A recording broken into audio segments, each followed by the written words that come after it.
मेरे पिताजी एसबीआई में मैनेजर थे, तो पर मैं शादियों के ससुराल गई और वो गड्डी देते थे गिनने के लिए कोई, तो एक नोट या तो कम हो जाता था, एक ज्यादा हो जाता था, गड्डी पूरी कभी निकलती नहीं थी। तो मेरी पति ने ताना मारा, कह रहे तुम क्या बैंक वालों की बेटी हो, तुमको गिनना नहीं आता गड्डी। मैं कहा मैं तोल के बता देती हूँ, गिनना नहीं आता, गिनेगा कौन इसको, हम तो तोल के बता देते हैं। तो इसलिए अब मोदी जी ने एक महिला को जब फाइनेंस मिनिस्टर बनाया है तो उसे पता है कि सिस्टम कहां से ठीक चलने वाला है। आज आपने कहा, नंदा जी ने कहा कोई काम हमारे जिम्मे लगाइए मैडम। मैंने अनिल जी से पूछा, मैं कहा दिल्ली में कितने सीए हैं? उन्होंने कहा 30,000।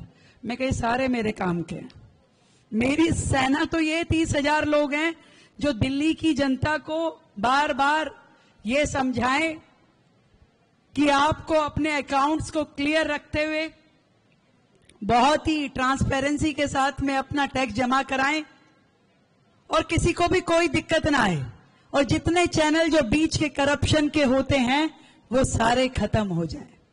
और सच मानिए इस 5 महीने में जब से मैं दिल्ली राज्य की मुख्यमंत्री बनी हूं, हमारे विभाग ने एक भी रेड नहीं की है, एक भी। और मैंने अपने ऑफिसर्स को ये साफ तौर पे बता दिया कि मैं नहीं चाहती कि दिल्ली का एक भी नागरिक इस डर या भय में रहे कि मेरे यहां कोई इंस्पेक्टर आया है।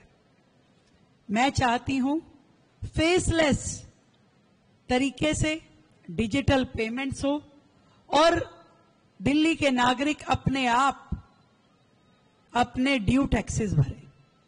और जब मैं देख रही थी कि पुराना इतना बड़ा बैकलॉग अकाउंट्स में पेंडिंग पड़ा है, तो मैं कोई एक विशेष योजना लाने के मंशा रखती हूं।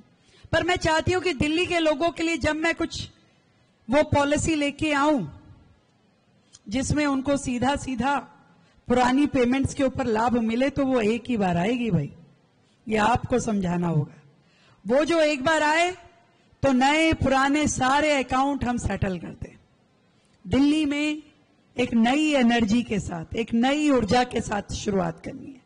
27 साल बाद आप सभी के आशीर्वाद से और आप सभी के एक वोट की ताकत से दिल्ली में एक ऐसी सरकार बनी है जो ईमानदारी से ये चाहती है कि दिल्ली की डेवलपमेंट हो। रोज आप अखबार पढ़ते होंगे, इन 5 महीनों में डेली एक नई पॉलिसी दिल्ली में विकास के लिए और एडमिनिस्ट्रेटिव रिफॉर्म्स के लिए लाई गई।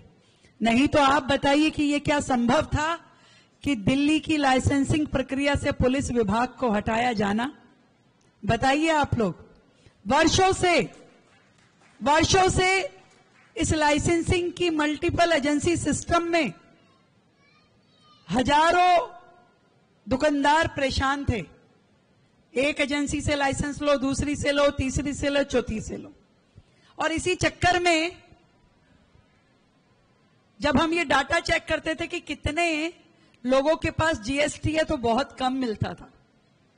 क्यों कम जीएसटी है भाई लोगों के पास? कह रहे लाइसेंस ही नहीं मिल पाता। हमने वो सारी की सारी मल्टीप्लिसिटी जो है उसको कम करना शुरू किया है। आज पुलिस विभाग को वहां से हटाया जाना एक बड़ा रिफॉर्म है। जो फैक्ट्री लाइसेंसिंग है उससे एमसीडी को हटाया जाना एक दूसरा बड़ा रिफॉर्म है। और अब एक सिंगल विंडो के साथ में लाइसेंस मिलना, हर प्रकार की परमिशन मिलना